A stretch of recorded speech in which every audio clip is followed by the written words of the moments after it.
Students, हम लोग mechanics के अंदर Newton's laws of motion chapter start कर रहे हैं। इसके अंदर हम लोग एनएलएम और फ्रिक्शन ये दोनों पार्ट देखेंगे। चैप्टर थोड़ा लंबा चलेगा, बहुत ज़्यादा इम्पोर्टेंट चैप्टर है ये चैप्टर। जिसको नहीं आएगा उसका मैकेनिक्स उड़ जाएगा। इस चैप्टर से क्वेश्चन तो आते ही हैं, फ्रिक्शन से भी क्वेश्चन आता है, तो इसीलिए हमको ध्यान रखना है कि इस चैप्टर की डायग्राम बनाने का तरीका कैसे क्या होगा। जो भी सीखेंगे वो ध्यान से सीखेंगे, जो भी डाउट आएगा उसको क्लास में क्लियर करना चाहिए। खूब सारे सवाल प्रैक्टिस करना है, क्योंकि फिजिक्स सवाल बनाने का दूसरा नाम है। जो सवाल बनता है उसी से पता चलता है कि हमको आता है चीज़ नहीं। चलो बिना ज़्यादा देरी किए हम शुरू करेंगे चैप्टर। सबसे पहला बात आता है टाइप ऑफ फोर्सेस। इस चैप्टर के अंदर हम लोग फोर्स के बारे में पढ़ेंगे, कैसे लगता है, क्या होता है एक्सेलरेशन। तो फोर्स मेनली जो हम लोग देखेंगे मैकेनिक्स के अंदर में वो 3 तरह का देखेंगे। एक टाइप का फोर्स आता है फील्ड फोर्स, दूसरा फोर्स आता है कांटेक्ट फोर्स,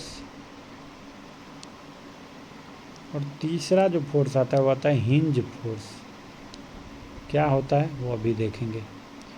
देखो, फील्ड फोर्स किसको बोलते हैं? ये वैसे फोर्स हैं जिसके लिए हमको contact between two bodies is not necessary. Field है, जैसे ग्रेविटेशनल फील्ड है, इलेक्ट्रिक फील्ड है, दूर से ही फोर्स लगा देगा, राइट। से एग्जाम्पल क्या होता है? Gravitational force. अब भैया ग्रेविटेशनल फोर्स लगाने के लिए चांद पे धरती का ग्रेविटी लगता है, धरती पे चांद का ग्रेविटी लगता है। इन दोनों को, ये मून है अपना, यह अर्थ है, दोनों एक दूसरे को, इनके पास मास है, इस कारण से अट्रैक्ट कर रहा है। इनके बीच ग्रेविटेशनल फोर्स लग रहा है। उसके लिए ज़रूरत थोड़ी ना है कि ये दोनों आपस में टच करें। वैसे ही जो दूसरा फोर्स आता है वो आता है इलेक्ट्रोस्टैटिक फोर्स। तो इलेक्ट्रोस्टैटिक फोर्स में क्या होता है? जब भी 2 चार्ज रखे होते हैं उसके ऊपर या तो अट्रैक्शन या रिपल्सन, इन्हीं दो में से कुछ लगता है। उसके लिए ज़रूरी नहीं है कि ये दोनों आपस में कांटेक्ट में हो, दोनों चार्ज, राइट। वैसे किसी बॉडी का अगर वेट की बात करोगे तो वेट तुमको पता है, जो फोर्स होता है mg, वो भी ग्रेविटी के कारण होता है। वो भी क्या होता है? फील्ड फोर्स का एग्जाम्पल है। दूसरा एग्जाम्पल आता है कांटेक्ट फोर्सेस। नाम से ही पता चल रहा है कि वो सारे फोर्स जो 2 बॉडी जब कांटेक्ट में रहेंगे तब लगेगा, उसको कांटेक्ट में बोलेंगे। तो हमेशा ध्यान रखना कि जो 2 बॉडीज़ इन कांटेक्ट, 2 बॉडी जो एक दूसरे के कांटेक्ट में होते हैं, exert equal and opposite forces on each other. यानी वो 2 बॉडी जो आपस में टच कर रहे हैं, कांटेक्ट में हैं, तो वो ये उस पे जितना फोर्स लगाएगा उतना ही दूसरा वाला इसके पे लगाएगा, राइट। और दूसरा पॉइंट इसके अंदर लिखो कांटेक्ट फोर्स के अंदर कि इफ़ जो कांटेक्ट है, इफ़ द कांटेक्ट, उसके बीच में अगर कोई फ्रिक्शन ना लग रहा हो, contact is frictionless, if the contact is frictionless, तो क्या होगा? तो जो तुम्हारा कांटेक्ट फोर्स है, तब जो कांटेक्ट फोर्स है क्या होगा? परपेंडिकुलर होगा किसके? कॉमन सरफेस के। जैसे अगर ये 2 पॉइंट टच कर रहा है, इसका कॉमन सरफेस कहाँ पे है? ये वाला पार्ट है कॉमन सरफेस। तो जब इनके बीच में अगर फ्रिक्शन नहीं है तो इनके बीच जो कांटेक्ट फोर्स लगता है उसको हम नॉर्मल नाम दे देते हैं, तो वो हमेशा इस कॉमन सरफेस के क्या होगा, परपेंडिकुलर। तो अगर ये है और यहाँ पे एक है और ये फ्रिक्शन लेस है, तो इसके ये वाला जो पॉइंट है उसके परपेंडिकुलर लगेगा क्या, नॉर्मल। ये डिटेल समझ में आया कि अगर कांटेक्ट फ्रिक्शन लेस है तो जो कांटेक्ट फोर्स होगा वो कैसा होगा, परपेंडिकुलर होगा, किसके, कॉमन सरफेस के। और उसी को नाम दे दिया जाता है, कांटेक्ट फोर्स का नाम दे दिया जाता है नॉर्मल रिएक्शन, नाम दे दिया जाता है नॉर्मल रिएक्शन। अब देखो तुमको एक दूसरा कांटेक्ट फोर्स दिखाएंगे। जब भी मान लो ये हमारा एक बॉडी है ए और इसको रखा हुआ है दूसरा बॉडी बी के ऊपर, तो जब भी ऑब्जेक्ट जो एक दूसरे को टच कर रहा है उसका कांटेक्ट अगर रफ है, स्मूथ नहीं है, रफ है, तो क्या होगा, जब भी ये बॉडी मूव करने का टेंडेंसी रखेगा, मान लो इसको ऊपर कोई फोर्स लगा दो F1, इसके ऊपर F2, जब भी ये एक दूसरे के ऊपर, इस कॉमन के ऊपर अगर स्लाइड करने की कोशिश करेगा, खिसकने की कोशिश करेगा, ठीक है, whenever the body tries to move relative to each other, तो क्या होगा, एक फ्रिक्शनल फोर्स एराइज हो जाएगा, लगना शुरू हो जाएगा। और ये फ्रिक्शनल फोर्स क्या करेगा, ये अपोज करेगा, किसको, रिलेटिव मोशन को अपोज करेगा। ठीक है, फ्रिक्शनल फोर्स क्या करेगा, रिलेटिव मोशन को अपोज करेगा। ठीक है, तो यानी अगर मान लो ये था, तो ये वाला बॉडी दूसरे बॉडी के ऊपर अगर मान लो फ्रिक्शन फोर्स लगा रहा है F, तो नीचे वाला बॉडी भी इसके ऊपर फ्रिक्शन फोर्स उतना ही इक्वल और अपोजिट लगाएगा, राइट, फ्रिक्शनल फोर्स लगाएगा। अब अगर तुम इसमें ध्यान से देखोगे तो तुमको हमने बोला था कि फ्रिक्शन फोर्स देखो इस डायरेक्शन में लग रहा है और नॉर्मल इसके परपेंडिकुलर लग रहा था। तो अगर तुम देखोगे तो दो कांटेक्ट फोर्स हो गए, राइट, यानी जो कांटेक्ट फोर्स है वो दो, किसी भी टू ऑब्जेक्ट के बीच में जो हमने देखा कांटेक्ट फोर्स, ये दो फोर्स से मिलके बना है। एक तो फोर्स है जो नॉर्मल रिएक्शन है, जो कॉमन सरफेस के परपेंडिकुलर लगता है, और दूसरा जो था वो फ्रिक्शन था, फ्रिक्शन फोर्स था, जो कि नॉर्मल के परपेंडिकुलर डायरेक्शन में लग रहा था। तो अगर तुम देखोगे तो ये फोर्स है, ये है नॉर्मल, तो नेट जो कांटेक्ट फोर्स आ जाएगा रिजल्टेंट, वो इस बीच में कहीं पे आएगा। जब दो चीज़ 90 पे होता है तो उसका रिजल्टेंट फोर्स क्या होता है, रिजल्टेंट फोर्स जो F होगा, बड़का F, वो बड़का F बराबर हो जाएगा अंडर रूट फ्रिक्शन का स्क्वायर जोड़ नॉर्मल का स्क्वायर। और ये एंगल अगर थीटा है तो टेन थीटा बराबर क्या होगा, लंब बाय आधार, तो टेन थीटा बराबर लंब कितना हो जाएगा, नॉर्मल बाय आधार, जो कि है फ्रिक्शन। समझ गए, तो ये जो है वो नेट फोर्स लगेगा किस केस में, चलो ये हो जाएगा तुम्हारा नेट फोर्स आ गया, कांटेक्ट फोर्स।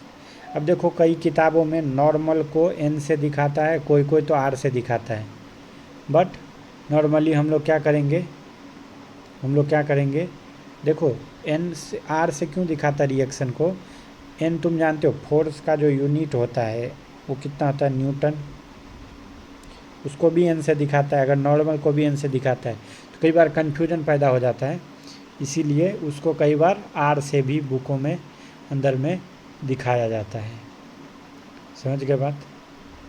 चलो अब हम लोग देखेंगे, अब क्या देखेंगे, अटैचमेंट टू अनदर बॉडी। अब हम लोग देखेंगे अटैचमेंट टू अनदर बॉडी, लिख दो अटैचमेंट टू another body। देखो कोई भी चीज़ जो है इसके अंदर अगर किसी दूसरे बॉडी से अटैच किया है तो या तो रस्सी के सहारे से अटैच करेगा, स्ट्रिंग के सहारे से। मान लो ये बॉडी है और ये बॉडी, इसको आपस में अटैच करना है तो इसको या तो हम स्ट्रिंग से अटैच करेंगे। तो स्ट्रिंग जैसे अटैच होगा तो तुमको एक फोर्स का बताएंगे, वो होगा टेंशन फोर्स। और जब भी दो बॉडी को हम स्प्रिंग से अटैच करेंगे तो उसके में कौन सा फोर्स आ जाएगा? स्प्रिंग के अंदर आ जाता है, टेंशन को टी से दिखाते हैं,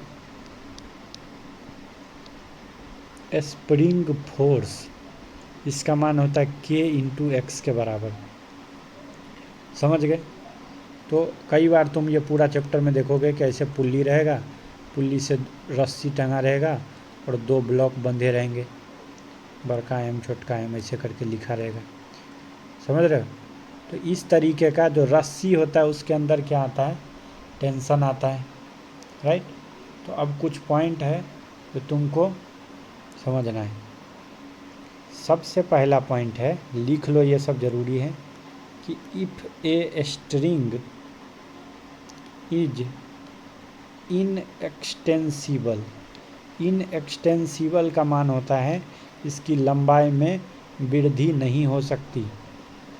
ठीक है, तो मान लो ये ब्लॉक था हमारा, एक ब्लॉक का मास था कैपिटल एम, एक का था स्मॉल एम, इसके ऊपर फोर्स एफ लग रहा है और रस्सी कैसा दे दिया? इनएक्सटेंसिबल। तो क्या लिखोगे?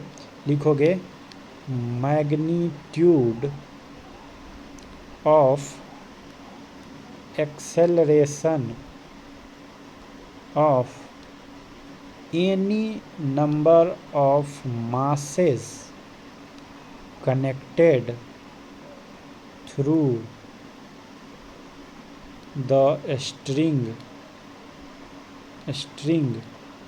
is always सेम, यानी साथ साथ में मूव करेगा। कितने भी मास लगा दो, ऐसे ऐसे ये स्ट्रिंग से जोड़ा हुआ है, और अगर रस्सी का लेंथ नहीं बढ़ रहा है, इनएक्सटेंसिबल है, तो इन सब का एक्सेलरेशन जो लिखोगे सेम लिखोगे, कितना? ए। वैसे ही देखो, ये एक रस्सी है, रस्सी का लेंथ अगर नहीं बढ़ रहा तो ये वाला अगर ए से ऊपर जा रहा है तो ये वाला मास भी ए से ही नीचे आ रहा होगा। ऐसा बात ध्यान रखना, इसका काम पड़ेगा। दूसरा पॉइंट लिखो, if string is massless. String कैसा है? मासलेस है, यानी इसके अंदर कोई मास नहीं है। तो क्या लिखोगे? The tension in it is same everywhere. कहीं पे भी देखोगे, यानी एक रस्सी है तो क्या रखोगे? सेम टेंशन मानोगे। कब? जब स्ट्रिंग क्या दिया हुआ हो? मासलेस। समझ गए? इसी में लिखो, however if a string has a mass. Massless नहीं है, ये पहला पॉइंट था। दूसरा पॉइंट में लिखो, however if a string has a mass and it is accelerated. String के पास मास है और उसको एक्सेलरेशन दे दिए, तो tension at different points will be different. ये समझे? अगर स्ट्रिंग है जो कि मासलेस था तो टेंशन सेम आता था हर जगह पे, लेकिन अगर स्ट्रिंग के पास मास है और उसको कुछ एक्सेलरेशन दिया गया है तो उसी एक ही रस्सी के अंदर अलग अलग पॉइंट पे टेंशन अलग अलग आएगा। ठीक है, चलो अगला पॉइंट लिखो। तीसरा पॉइंट लिखो, if pulley is massless and frictionless. Pulley अगर मासलेस है और फ्रिक्शनलेस है तो tension will be same on both side of the pulley. क्या मतलब हुआ इसका? चलो ऐसा करके एक पुल्ली बना दिए, ठीक है। पुल्ली अपना टेबल पे रखा हुआ है, इधर पे भी रस्सी, इधर पे भी रस्सी। इसको मास एम को टांग दिए हो, ये बड़का एम टांगा हुआ है पुल्ली से। तो क्या कह रहा है, अगर पुल्ली तुमको मासलेस है और फ्रिक्शनलेस है तो पुल्ली के दोनों तरफ अगर पुल्ली को देखोगे तो इधर भी टेंशन क्या रहेगा? सेम रहेगा। समझ गए? पुल्ली के इधर भी टेंशन क्या रहेगा? सेम रहेगा। कब? जब स्ट्रिंग जो क्या है, ऐसा कब होगा? जब स्ट्रिंग एंड पुल्ली क्या दिया रहे? मासलेस रहे एंड नो फ्रिक्शन, फ्रिक्शन नहीं होना चाहिए between string and pulley, between string and pulley. तो ऐसा इक्वेशन तुम लिख सकते हो, क्योंकि यहाँ एक ही रस्सी है तो पूरा टेंशन टी मान लिए। दूसरा केस देखो, ये टेबल था, इस पे पुल्ली रखा हुआ था, इधर पे ये मास था स्मॉल एम, टेबल के ऊपर ही है, नीचे चला गया गलती से। तो इस बार जो केस दिया हुआ उसमें क्या दिया हुआ है कि स्ट्रिंग तो मासलेस है, स्ट्रिंग तो मासलेस है, लेकिन pulley is not massless and frictionless. अब देखो, स्ट्रिंग मासलेस है यानी पूरे रस्सी में टेंशन क्या होगा? टी। लेकिन बात बदल चुका है, यहाँ पे बात कह रहा है कि पुल्ली में फ्रिक्शन भी है और मास भी है। तो तुम समझ गए, पुल्ली के दोनों तरफ तो टेंशन हो जाएगा अलग अलग। अगर ये T1 है तो ये T2 होगा। ये बात तो क्लियर है, क्योंकि मास है पुल्ली के पास और फ्रिक्शन है। लेकिन तुम स्ट्रिंग तो मासलेस है, तो इधर T1 है तो यहाँ पे भी T1 ही होगा, इधर T2 है तो यहाँ पे भी T2 होगा। क्यों? क्योंकि रस्सी तो क्या है? मासलेस है। अब एक और केस देखो, एक और केस क्या है जिसमें अपना ये दिया हुआ है, ये अपना पुल्ली था, ये अपना मास रखा हुआ था, इधर से ये बड़ा मास, ये छोटा मास। अब दे दिया है कि string and pulley both has mass, यानी ये दोनों आर नॉट मासलेस, ये मासलेस नहीं है दोनों ही। And pulley and between pulley and string there is friction. अगर इनके बीच में फ्रिक्शन है तो अब देखो, अब तुम जानते हो पुल्ली में फ्रिक्शन है तो ये T1 होगा तो ये T2 होगा।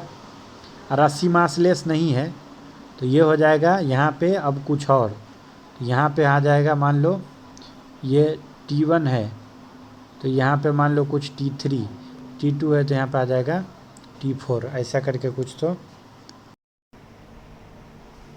अब देखो, अब जो बात आता है वो आता है स्प्रिंग फोर्स का। स्प्रिंग फोर्स हमने तुमको बताया था, स्प्रिंग फोर्स का मान होता है K×X के बराबर। ठीक, इसको हम ज़्यादा डिटेल में अपने नेक्स्ट चैप्टर जो कि वर्क पावर एनर्जी नाम से है, उसमें इसको ज़्यादा डिटेल में डिस्कस करेंगे। अब देखो, ये तुमने दो टाइप के फोर्स तो देख लिए, पहला था फील्ड फोर्स, दूसरा क्या था? Contact force. तीसरा टाइप जो होता है वो होता है हिंज फोर्स। हिंज फोर्स किसको बोलता है? हिंज। हिंज बोलता है सपोर्ट को। मान लो ये है अपना दीवार, यहाँ पे एक रॉड है। तो क्या ये रॉड अपने आप यहाँ पे रह सकता है? नहीं, इसको सपोर्ट प्रोवाइड कराना पड़ेगा। वही ये जो सपोर्ट है जिस पे इसको फिक्स किया है, उसका नाम दे देते हैं हम लोग हिंज। और ये रस्सी है, तो रस्सी को यहाँ पे बांधा गया है किससे? एक धागे की सहायता से, उसको बोल दिया स्ट्रिंग। और ये था हमारा रॉड। यहाँ पे देखो अपने पास में क्या है कि ये हिंज है जहाँ पे रॉड को सपोर्ट किया गया है, उसको हिंज बोलते हैं। और ये तो रस्सी से इधर पे टंगा हुआ है, दिस इज रस्सी, स्ट्रिंग है ये रॉड है। तो जब भी तुम देखोगे तो हिंज फोर्स जो होता है, हिंज फोर्स यानी हिंज पे कितना फोर्स लग रहा होगा, उसको फाइंड करने के 2 मेथड्स हैं। क्या मेथड? पहला एक तो कंपोनेंट मेथड कह दो, इसमें find its horizontal and vertical components. Vertical जिसको V बोल दो, हॉरिजॉन्टल जिसको H बोल दो, कंपोनेंट। एक तो हो गया कंपोनेंट का मेथड कि हॉरिजॉन्टल और वर्टिकल कंपोनेंट फाइंड कर लो। दूसरा हो सकता है कि find its magnitude and direction. Magnitude and direction, ये 2 तरीके हैं किसके?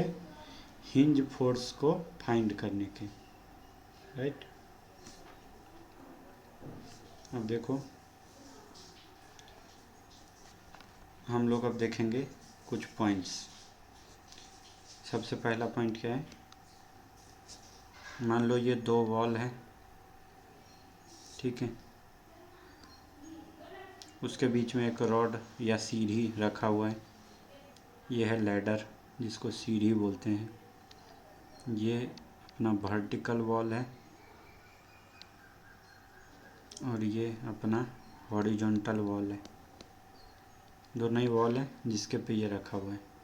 तो देखो याद रखना कि सब एक स्टार पॉइंट लगा के लिखो, ये पहला पॉइंट, कि जो नॉर्मल रिएक्शन होता है, नॉर्मल रिएक्शन जो होता है is perpendicular to the common tangent,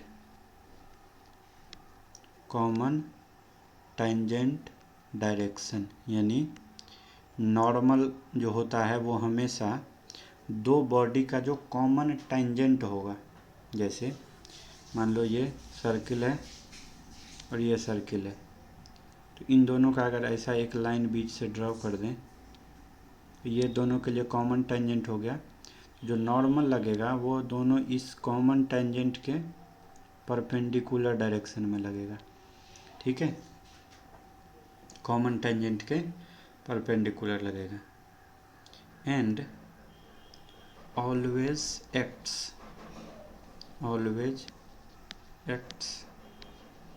towards the body, यानी बॉडी के तरफ ही लगता है, ठीक है। यानी जैसा हमारा प्रेशर फोर्स जो होता है, तुमको पता है प्रेशर बराबर होता है फोर्स पर यूनिट एरिया। तो प्रेशर फोर्स हम किसको बोलते हैं? प्रेशर फोर्स हम बोलते हैं प्रेशर इनटू एरिया को, ठीक है, क्योंकि यहाँ से फोर्स क्या आ जाएगा? Pressure into area. तो just like pressure force which is also perpendicular to surface and acts towards it. Pressure भी कैसा होता है? परपेंडिकुलर टू सरफेस लगता है और बॉडी के डायरेक्शन में ही लगता है। तो उसी हिसाब से, उसी तरीके से अपना जस्ट लाइक प्रेशर फोर्स, उसी तरीके से अपना जो नॉर्मल रिएक्शन भी होता है वो परपेंडिकुलर होता है कॉमन टेंजेंट के और तो कुल मिला के देखो, ये जो लैडर है वो यहाँ पे इस पॉइंट पे टच कर रहा है और यहाँ पे टच कर रहा है। तो यहाँ पे जो नॉर्मल होगा वो इस पॉइंट के परपेंडिकुलर आएगा, यानी जिस सरफेस पे टच कर रहा है उससे। और ये जो पॉइंट है तो जिस सरफेस पे टच कर रहा है उसके परपेंडिकुलर। तो अगर नॉर्मल का डायरेक्शन लिखोगे तो ये हो जाएगा n1 और ये हो जाएगा n2। ठीक है, नीचे जो है वो ग्राउंड है, ऊपर वॉल है, ये लैडर है। ठीक है, तो अगर तुम कहोगे नॉर्मल रिएक्शन ऑन लैडर, यानी सीढ़ी के ऊपर जो है normal reaction from ground. Normal reaction किस पे? लैडर पे। किसके द्वारा? ग्राउंड के द्वारा। तो वो हो जाएगा n1। ठीक है, और normal reaction on ladder from wall कहोगे तो वो क्या हो जाएगा? वॉल कितना लगा रहा है? n2। जो देखो n1 और n2 नॉर्मल लग रहा है किस पे? लैडर पे। तो उसका डायरेक्शन लैडर की ही डायरेक्शन में है और कॉमन पॉइंट के परपेंडिकुलर है। ठीक है, चलो अब एक और देखो।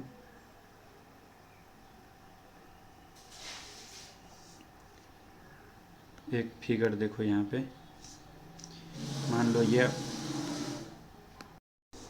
ये फिगर है। तो अपना जो एक ब्लॉक है, ठीक है, उसको स्ट्रिंग पुल्ली जो है ये, इसको नाम दे देंगे पुल्ली 1।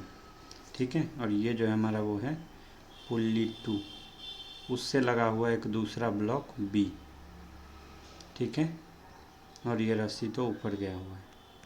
तो अब तुमको देखना है, ठीक है, तुमको देखना है कि ये है टेंशन 1 माना है हमने, यहाँ पे मान लो टेंशन 2। तो ये टेंशन 2, तो यहाँ पे हमने बोला है टेंशन 3 है, इसको हमने टेंशन बोला है 4, इसको हमने टेंशन बोला है 5, और ऊपर से हमने टेंशन बोला है 6।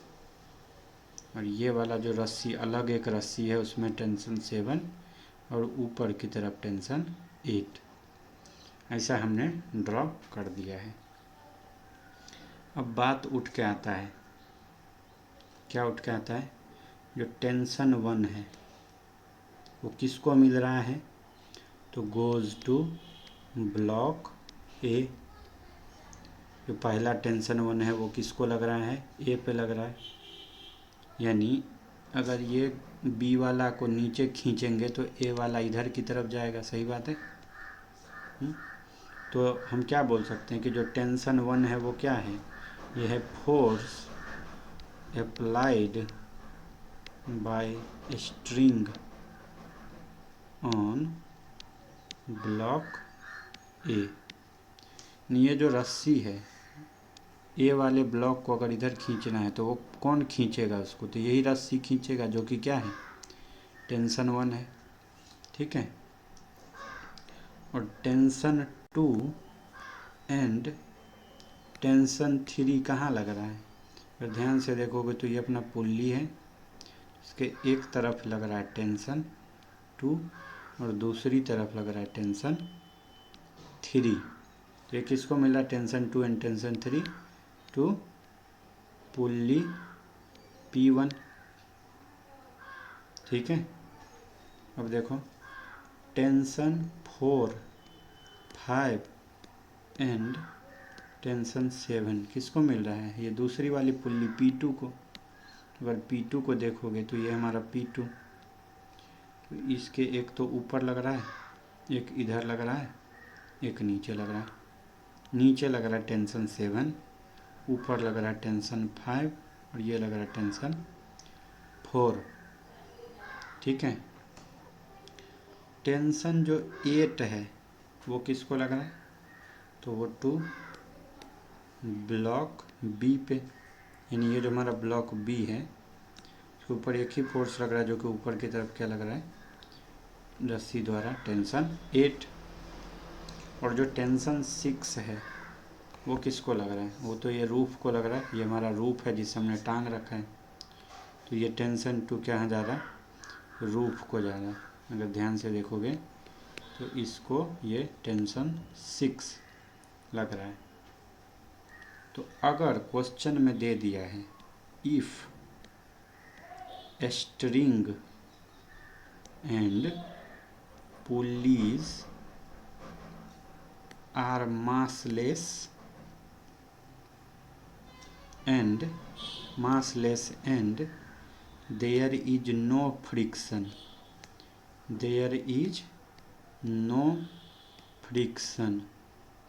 in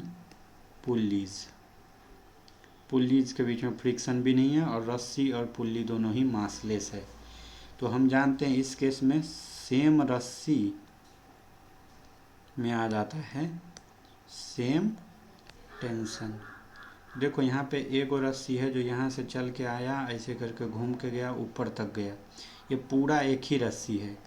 तो यहाँ पे क्या हो जाएगा? पूरे में टेंशन हो जाएगा same, T1 T2 T3 T4 T5 और T6 क्या हो जाएगा? सेम। लेकिन ये जो B वाला रस्सी है, ये वाला रस्सी वो अलग है, तो उसका जो उसका ये T7 और ये जो T8 है वो सेम हो जाएगा। यानी हम क्या लिख सकते हैं? हम लिख सकते हैं कि एक रस्सी में एक टेंशन यानी T1 बराबर T2 बराबर T3 बराबर T4 बराबर T5 बराबर T6। दूसरा इक्वेशन लिख सकते हैं एंड T7 बराबर T8। यानी दो रस्सी है, एक तो ये पूरा वाला, एक ये वाला, तो उसमें टेंशन आ जाएगा सेम। अब देखो ये भी एक तीसरा पॉइंट लिखो। तीसरा पॉइंट क्या है? If string is attached with a block, रस्सी को हमने ब्लॉक से अटैच कर रखा है, then it can apply force only in a direction away from the block,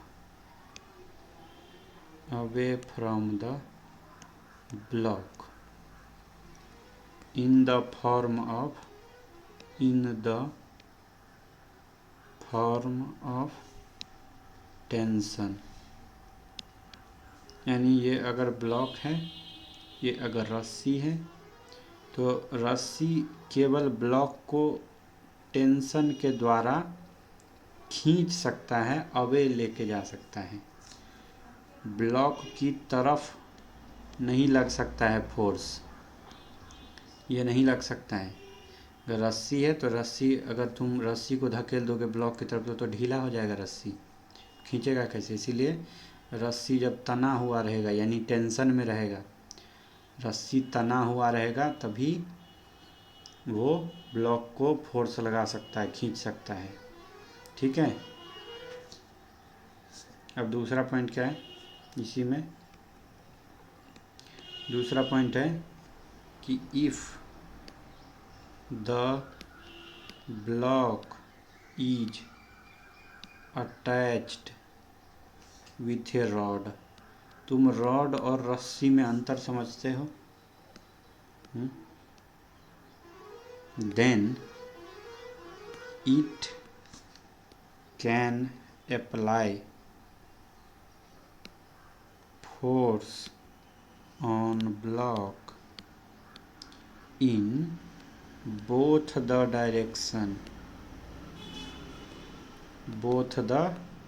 direction, यानी बोथ द डायरेक्शन क्या? यानी हो गया ये तो ब्लॉक की तरफ भी लगा सकता है, टुवर्ड्स द ब्लॉक भी लगा सकता है, and away from the block भी, अवे फ्रॉम द ब्लॉक। तो देखो अवे फ्रॉम द ब्लॉक भी लगा सकता है। यानी क्या है, ये ब्लॉक की तरफ भी लगा सकता है, टुवर्ड्स द ब्लॉक, जिसको हम क्या बोलते हैं, टुवर्ड्स द ब्लॉक को हम बोलते हैं पुश करना, और अवे फ्रॉम द ब्लॉक को हम बोलते हैं खींचना, पुल करना। तो ये ब्लॉक से दूर की तरफ भी फोर्स लगा सकता है और ब्लॉक की तरफ भी लगा सकता है। कौन? जब ये rod attached with a block, जो रॉड अगर अटैच है ब्लॉक से तो ये अवे की तरफ भी लगा सकता है और दूसरे तरफ भी लगा सकता है। अब एक बात ध्यान देने का है, एक बात जो ध्यान देने का वो ये है कि अभी तक हमने जितने भी फोर्स डिस्कस किए, all the forces discussed above make a pair of equal and opposite forces. क्या मतलब हुआ इसका? तुमको पता है कि न्यूटन के तीसरे नियम के हिसाब से acting on two different bodies, ये अच्छे से लिखना हाईलाइट करके। देखो जैसे तुमने टेंशन देखा, नॉर्मल देखा, फोर्स देखा, क्या लग रहा है? ये सारे फोर्स क्या होते हैं, इक्वल और अपोजिट जोड़ी में आते हैं। न्यूटन का तीसरा नियम क्या बोलता है, जो फोर्स होता है उसका भी एक अपोजिट फोर्स लगता है, और ये दोनों अलग अलग बॉडी पे लगते हैं।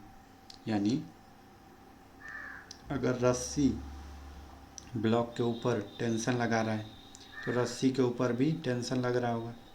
तो ये एक तो ब्लॉक पे था और दूसरा रस्सी पे था, तो ये अलग अलग बॉडी थे।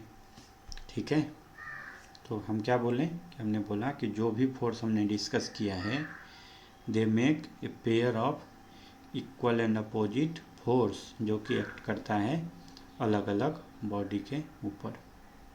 ठीक है,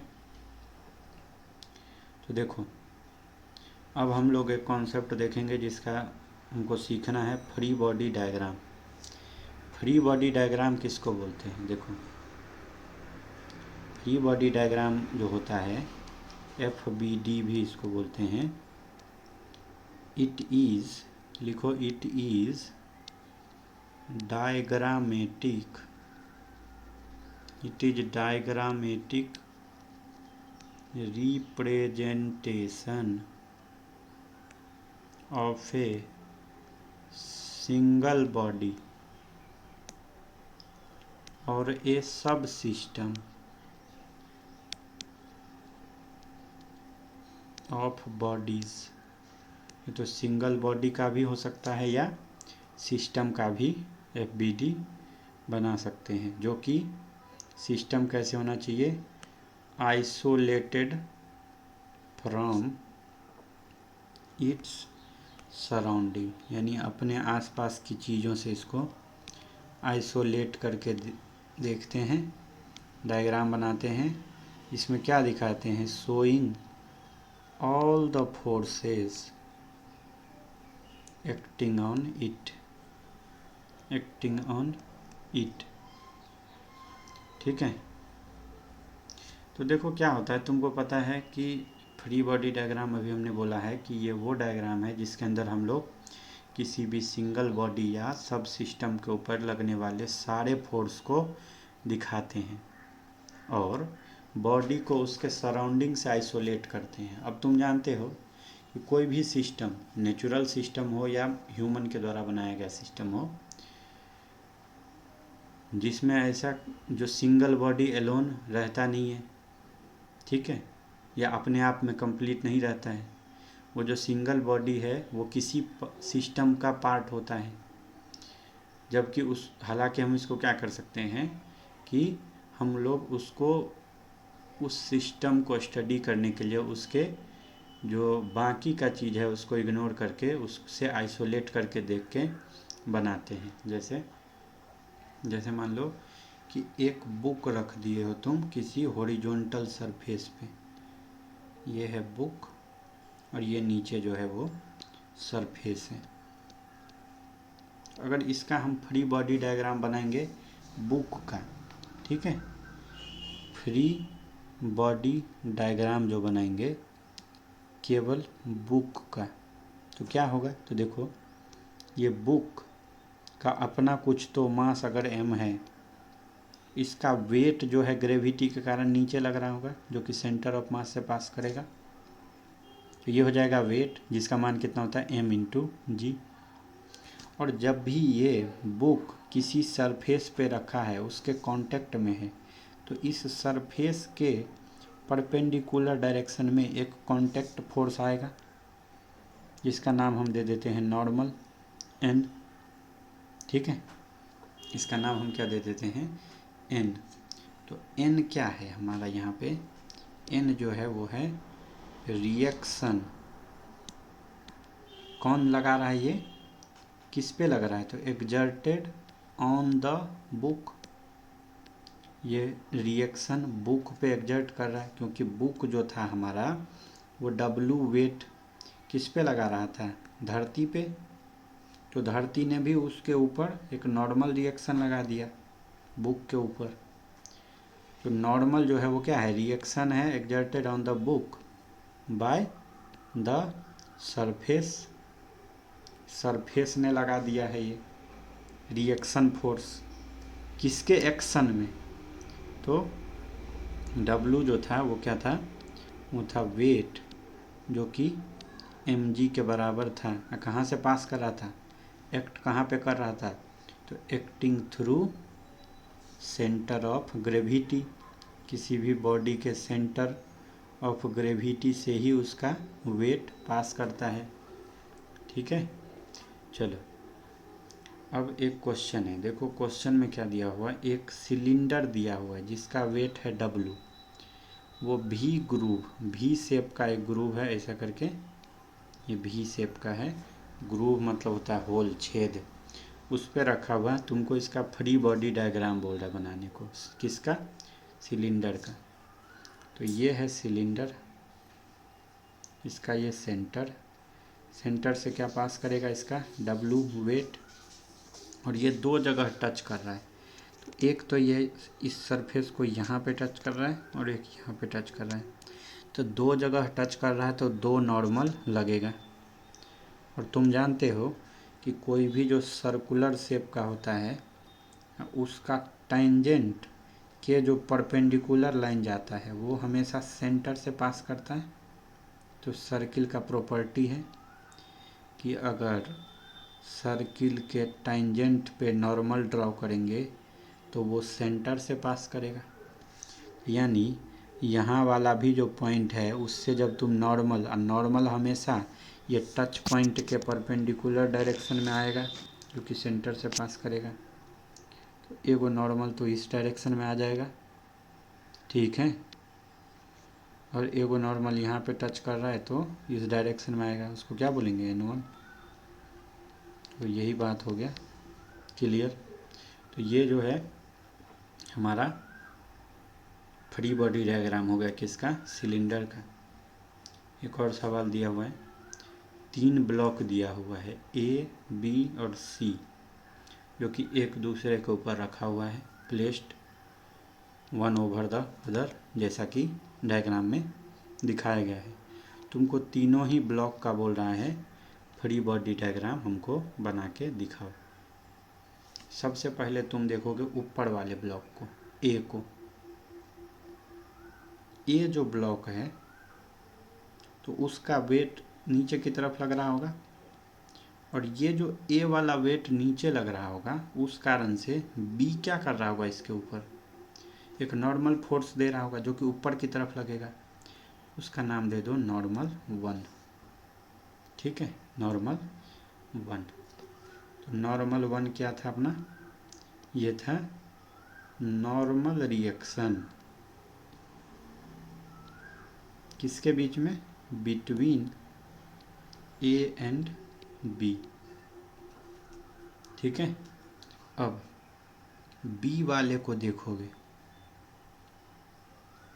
B वाला क्या कर रहा है, एक तो इसका वेट नीचे की तरफ लग रहा है, वेट नीचे की तरफ लग रहा है। और ये जो N1 ए पे ये ऊपर की तरफ लगा दिया था, वो इसके खुद के ऊपर नीचे की तरफ लगेगा। और अब ये जो N1 और वेट किसको चाप रहा है, ये C को, C से टच में है, तो ऊपर की तरफ भी तो एक नॉर्मल आएगा। कौन देगा, वो C देगा। तो C किधर की तरफ एक फोर्स लगा देगा, नॉर्मल टू ऊपर की तरफ। और वही नॉर्मल टू C पर किधर की तरफ लग जाएगा, नीचे की तरफ। C का अपना वेट लग जाएगा, वेट ऑफ C, ये था वेट ऑफ B, ये था वेट ऑफ A। तो यहाँ पे जो N2 था वो किसने दिया था, N2।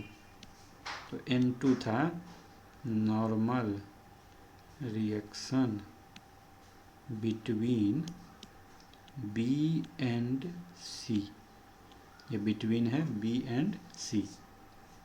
अब ये नॉर्मल टू इसके खुद के ऊपर उल्टा लगेगा, वेट भी C का नीचे लगेगा। तो अब ग्राउंड लगाएगा, कौन सा, C चूँकि ग्राउंड पे रखा हुआ है, तो ग्राउंड भी एक नॉर्मल रिएक्शन देगा।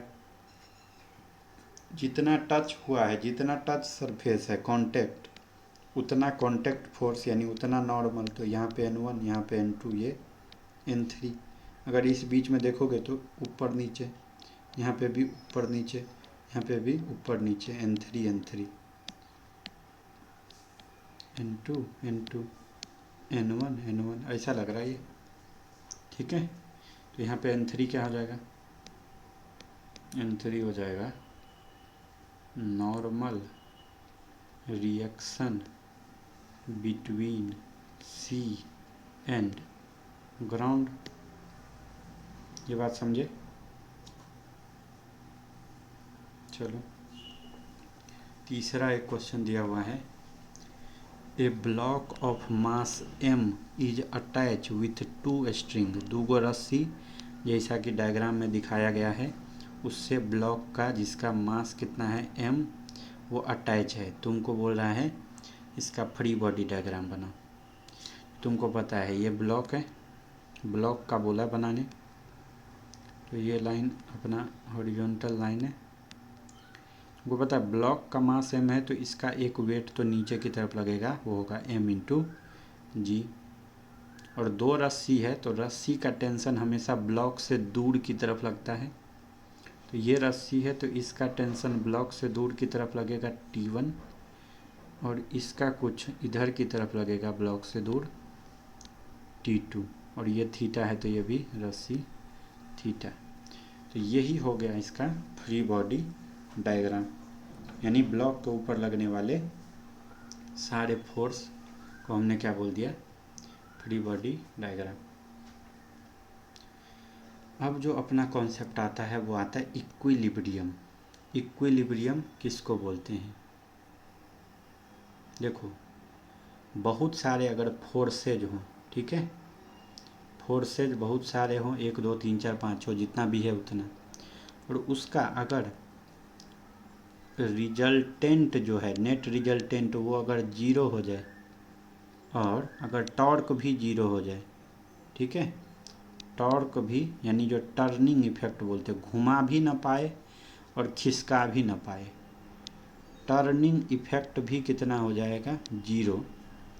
तो ये क्या करेगा, ये सब आपस में मिलके एक दूसरे को कैंसिल कर देगा, और नो चेंज इन मोशन, इनके कारण से मोशन में कोई भी चेंज नहीं आएगा। किसके मोशन में, of the object on which they are applied. क्या मतलब हो गया कि जब भी ये फोर्स है, इसका रिजल्टेंट 3 4 फोर्स मिलके आपस में कैंसिल करके रिजल्टेंट भी जीरो कर दिया, और टॉर्क जिसको टर्निंग इफेक्ट बोलते हैं वो भी जीरो कर दिया, तो ये जिस बॉडी पे लग रहा था उसके मोशन में कोई चेंज नहीं आएगा। तो हम क्या बोल देते हैं इस केस में, हम बोल देते हैं कि क्या बोल देते हैं, the forces are in equilibrium. क्या बोल देते हैं, फोर्सेज आर इन इक्विलिब्रियम, या ये भी बोल सकते हैं कि object is in equilibrium, object या फोर्सेज आर इन इक्विलिब्रियम। ठीक है, तो चलो अब सबसे पहले हम लोग देखेंगे कंपोनेंट लेना। हम देखेंगे resolution of force, resolution of force. Resolution का क्या मतलब होता है कि मान लो ये एक फोर्स है, ठीक है, फोर्स है जो कि थीटा एंगल पे लग रहा है, ये एंगल है थीटा। तो इसके दो कंपोनेंट आते हैं, एक हॉरिजॉन्टल डायरेक्शन में और एक वर्टिकल डायरेक्शन में। इस डायरेक्शन में जो फोर्स आएगा एंगल थीटा से सटा हुआ है, आएगा एफ कॉस थीटा, और थीटा से दूर वाला जो कंपोनेंट आएगा वो आएगा एफ साइन थीटा। ठीक है, यानी हम अगर इसको बोल दें कि ये ए है, ये सी है, ये ए है, ये बी है, तो अगर हम बोलेंगे जो इधर अपना F1 इसको बोल देते हैं F1 और इसको बोल देते हैं F2, तो जो F1 हो जाएगा वो कितना होगा F cos थीटा, यानी ये क्या है, ये है कंपोनेंट ऑफ जो टोटल फोर्स था F किसके अलोंग, तो अलोंग AC। F2 कितना आएगा, F2 आएगा F साइन थीटा, ये कितना आएगा, तो ये कहलाएगा component of F along AB। ये समझ गए। तो यही जो दो कंपोनेंट, ये कंपोनेंट यानी क्या, इन्हीं दो से मिलके नेट फोर्स बना है। ठीक है, तो ये जो फाइंडिंग सच कंपोनेंट्स है उसको हम बोल देते हैं resolving the force, finding such components is referred to as resolving the force in a pair of perpendicular directions। यानी क्या हो गया, अगर ये x कह दो, ये y कह दो, तुम्हारे पास एक फोर्स था F जिसको तुमने दो परपेंडिकुलर डायरेक्शन में रिजॉल्व कर दिया है, इसी को हम क्या बोलते हैं, जो कंपोनेंट निकालते हैं उसको बोलते हैं resolving the force in pair of perpendicular direction. ठीक है, तो अब देखेंगे क्वेश्चन दिया हुआ है resolve a weight 10 newton in two direction which are parallel and perpendicular to a slope जिसका इंक्लाइन है 30 डिग्री टू हॉरिजॉन्टल। स्लोप एक दे दिया है जो कि अपने हॉरिजॉन्टल से 30 डिग्री बना रहा है। हमको क्या बोला, एक वेट इसके ऊपर रखा हुआ है, ठीक है, अब वेट तुमको पता है ये सीधा वर्टिकली डाउनवर्ड हमेशा लगता है, तो तुमको क्या बोल रहा है, इस जो 10 न्यूटन का जो वेट है इसको रिजॉल्व करो दो डायरेक्शन में। एक डायरेक्शन क्या है, पैरेलल है, और एक परपेंडिकुलर है, किसके, इंक्लाइन के। तो एक तो ये कंपोनेंट और एक ये कंपोनेंट निकालने को बोल रहा है। ये वाला जो होगा वो परपेंडिकुलर होगा अपने इंक्लाइन के, और ये पैरेलल होगा जिसको हम डबल लाइन से दिखाते हैं। ये बोला है निकालने, कुछ नहीं करना है, तुमको पता है ये इधर पे दिया हुआ है 10 न्यूटन नीचे की तरफ, ये है 30 डिग्री, ठीक है, तो ये कितना हो जाएगा 60 डिग्री, ये हो जाएगा इसके परपेंडिकुलर। तो ये 10 का जो एंगल से सटा वाला कंपोनेंट आता है वो आ जाएगा 10 cos 60 डिग्री, और दूर वाला आता है 10 sin 60 डिग्री। यानी जो परपेंडिकुलर आएगा वो कितना आएगा, वो आ जाएगा W गुने साइन 60 डिग्री, और जो पैरेलल आएगा वो क्या आएगा W गुने cos 60 डिग्री। W sin 60 यानी W√3/2 यानी 10 गुने √3/2 न्यूटन, यानी आ जाएगा 5√3 न्यूटन। और W cos 60 कितना आ जाएगा, W/2 यानी आ जाएगा 5 न्यूटन। यानी तुमने एक जो फोर्स तुम्हारा 10 न्यूटन का था उसको दो डायरेक्शन में तोड़ दिया, एक इंक्लाइन के पैरेलल और एक इंक्लाइन के परपेंडिकुलर। अब देखो हमारे पास एक क्वेश्चन दिया हुआ है, बोलता है कि रिजॉल्व करो, कैसा, एक तो हॉरिजॉन्टली और वर्टिकली। इसको एक फोर्स दे दिया है 8 न्यूटन का, जो कि हॉरिजॉन्टल के साथ 45 डिग्री बना रहा है। क्या मतलब हो गया, ये रहा हमारा हॉरिजॉन्टल लाइन, ठीक है, तो उससे कितना डिग्री बना रहा है, 45 डिग्री बना रहा है। कितना न्यूटन का फोर्स है ये, 8 न्यूटन का। तो हमको बोला इसको एक तो हॉरिजॉन्टल कंपोनेंट बताओ और एक वर्टिकल कंपोनेंट बताओ। सिंपल सा बात है, जो हॉरिजॉन्टल कंपोनेंट होगा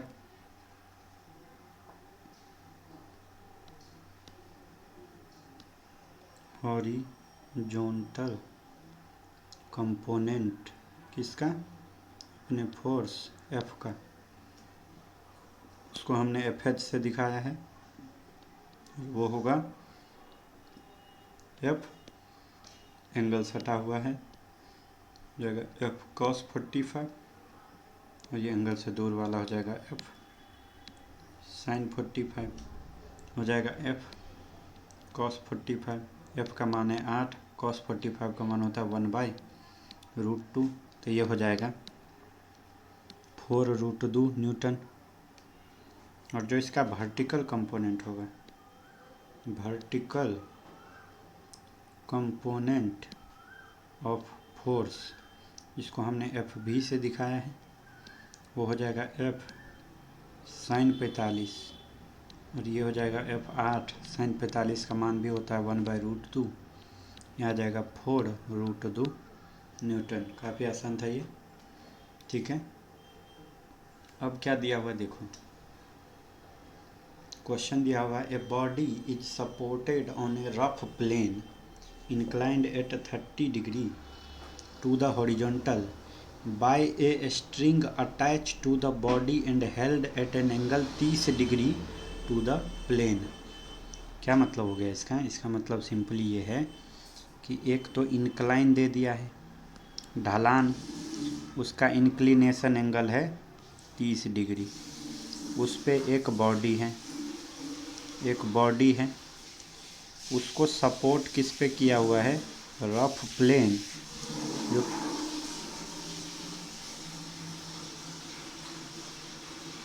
जो कि 30 डिग्री पे इंक्लाइंड है। Rough plane inclined at 30 degree to the horizontal. A string attach to the body, ये held at angle 30 degree to the plane. अब ये जो प्लेन था अपना, इंक्लाइन प्लेन जो था यहाँ से यहाँ तक, एक स्ट्रिंग लगा के इस बॉडी को सपोर्ट किया गया है। वो कितना एंगल फिर से बना रहा है, वो यहाँ से 30 डिग्री का एंगल बना रहा है। और क्या बोला है कि ये जो प्लेन है ना, वो रफ प्लेन है, रफ प्लेन है, यानी यहाँ पे फ्रिक्शन भी लगेगा, ठीक है। अब सुनो, अब देखो इसका हमको बोला है, सबसे पहले तो हम इसका ये देखेंगे फ्री बॉडी डायग्राम। तो ये ब्लॉक इस सरफेस पे रखा है, तो उसके एक परपेंडिकुलर डायरेक्शन में लगेगा नॉर्मल, इसका अपना वेट सीधा वर्टिकली डाउनवर्ड्स लगेगा, जिसको हम बोल देंगे वेट W। और ये जो है यहाँ पे ये टेंशन लगेगा, क्योंकि रस्सी से सपोर्ट किया गया है, ठीक है, रस्सी से सपोर्ट किया गया है। और इस सरफेस पे अगर ये नीचे की तरफ ढलकेगा तो उसको रोकने के लिए फ्रिक्शन ऊपर लगेगा, और अगर ये ऊपर की तरफ खींचा हुआ है तो फ्रिक्शन इसका नीचे लगेगा। तो फ्रिक्शन का डायरेक्शन हम अगले चैप्टर फ्रिक्शन में देखेंगे, तब तक के लिए हम मान लेते हैं फ्रिक्शन इधर नीचे की तरफ F।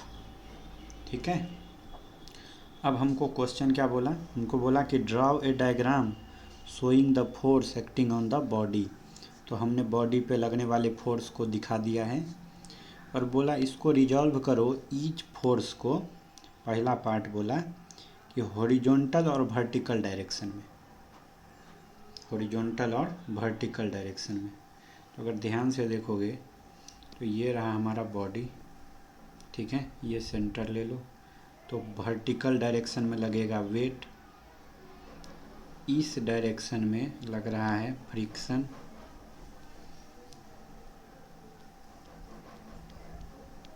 इस डायरेक्शन में परपेंडिकुलर में लग रहा है टू सरफेस लग रहा है नॉर्मल, और ये जो अगर इंक्लाइन का लाइन है ये, तो इससे टेंशन लग रहा है इधर पे T, जो कि लग रहा है 30 डिग्री पे।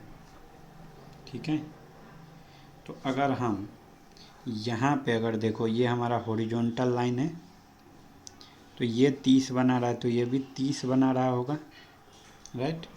तो अगर हम यहाँ पे एक हॉरिजॉन्टल लाइन खींच दे अपना, ठीक है, हॉरिजॉन्टल लाइन अगर खींच दे तो वो हमारे इंक्लाइन वाले लाइन से कितना एंगल बनाएगा, 30 डिग्री बनाएगा। अभी हमने देखा ये हमारा इंक्लाइन का लाइन था, ये है हॉरिजॉन्टल, ये है हॉरिजॉन्टल, तो ये 30 है, तो ये भी 30 होगा।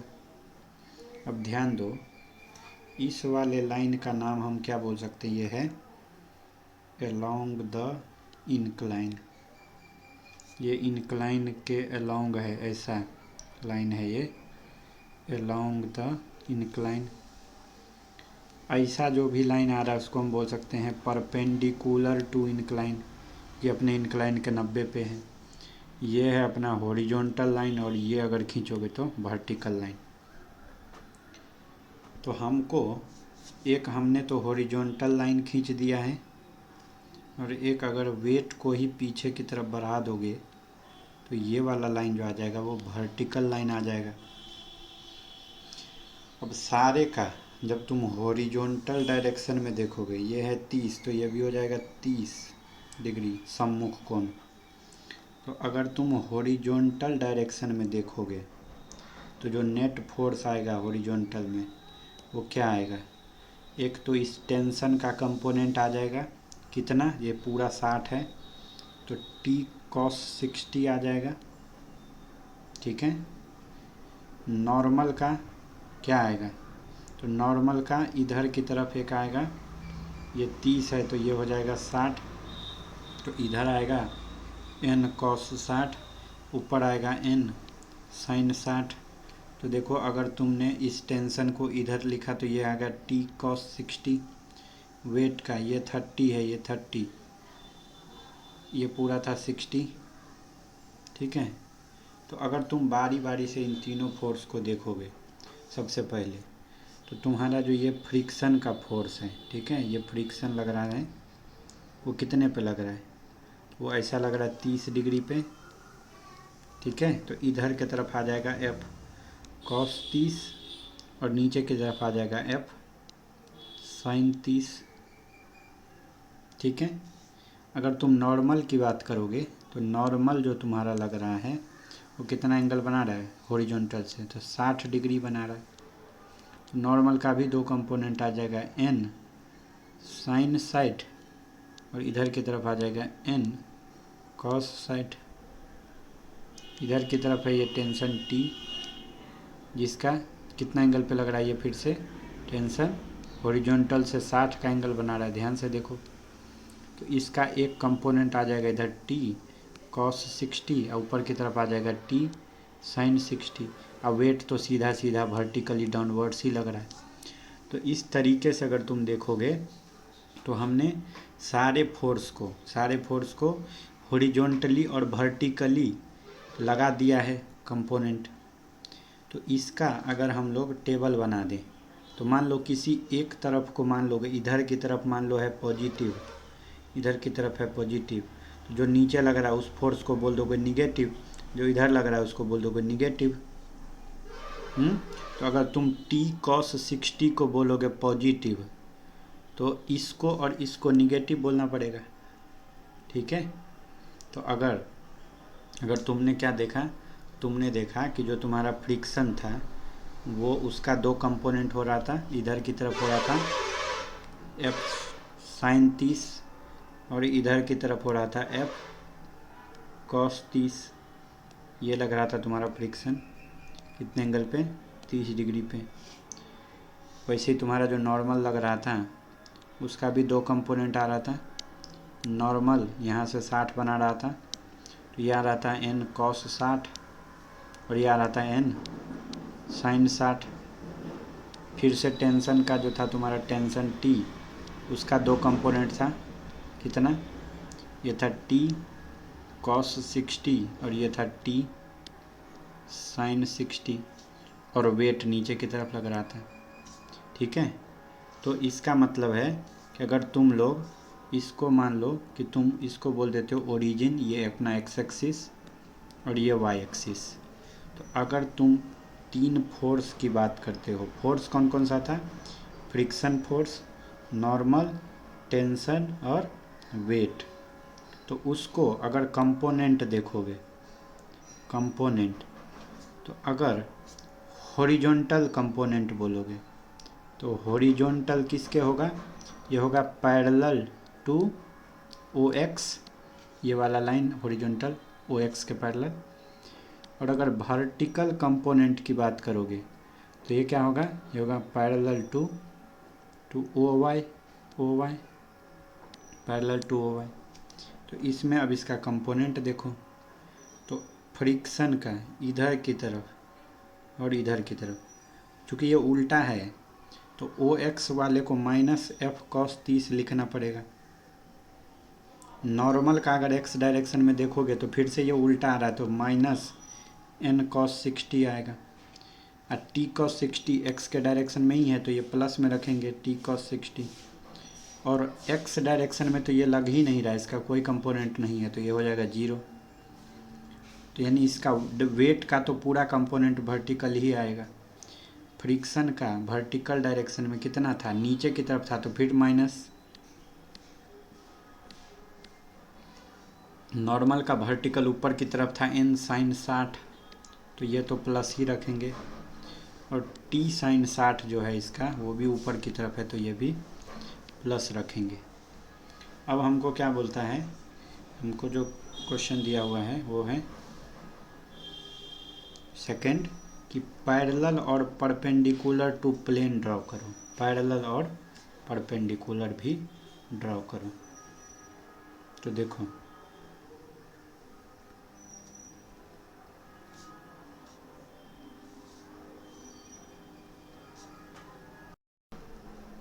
तो हमको क्या बोला कि जितने भी फोर्स थे उसको हमारे को इनक्लाइन के पैरेलल और इनक्लाइन के परपेंडिकुलर में ड्रॉ करके दिखाओ।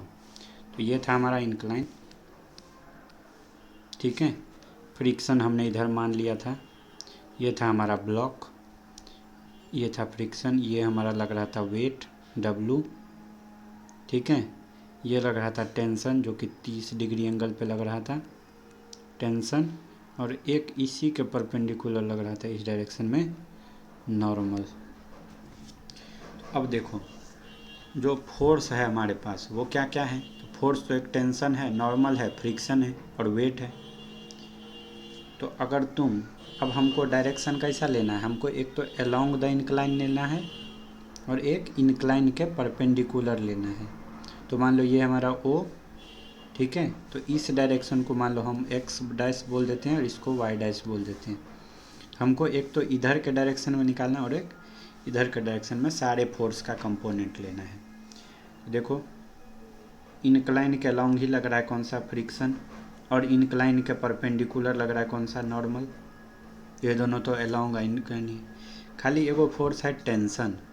अब ये जो अलोंग द इंक्लाइन से है उससे ये टेंशन कितना एंगल पे लग रहा है, 30 डिग्री एंगल पे लग रहा है।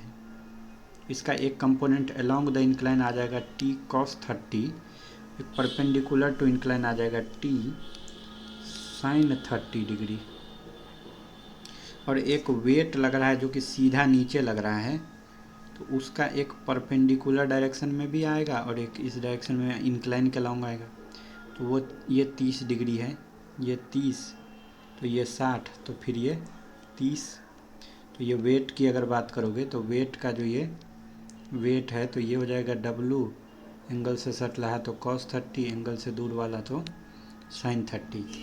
तो अगर तुम इसको देखोगे, अगर हमको अगर हम देखेंगे फोर्स, फिर से टेबल बनाते हैं। फोर्स हमारे पास था फ्रिक्शन, नॉर्मल, टेंशन और वेट।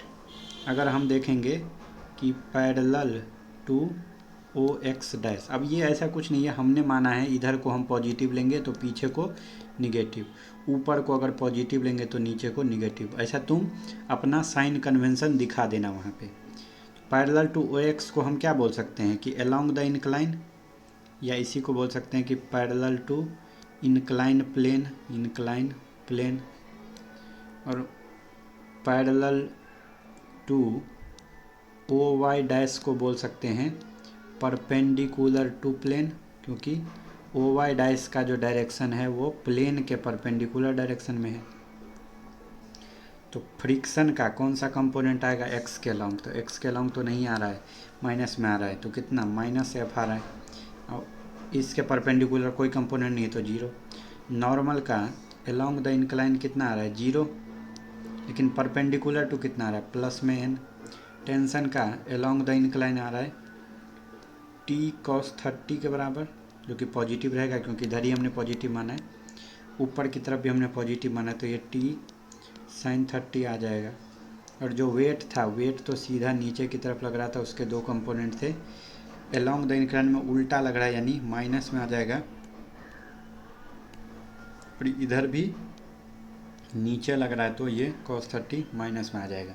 तो इस तरीके से हमने देखा कि कोई भी अगर हमको फोर्स दिया हो तो उसको हम किसी भी दो परपेंडिकुलर डायरेक्शन में रिजॉल्व कर सकते हैं, राइट। तो इससे आगे हम लोग पढ़ेंगे नेक्स्ट में मोमेंट ऑफ फोर्स, ओके।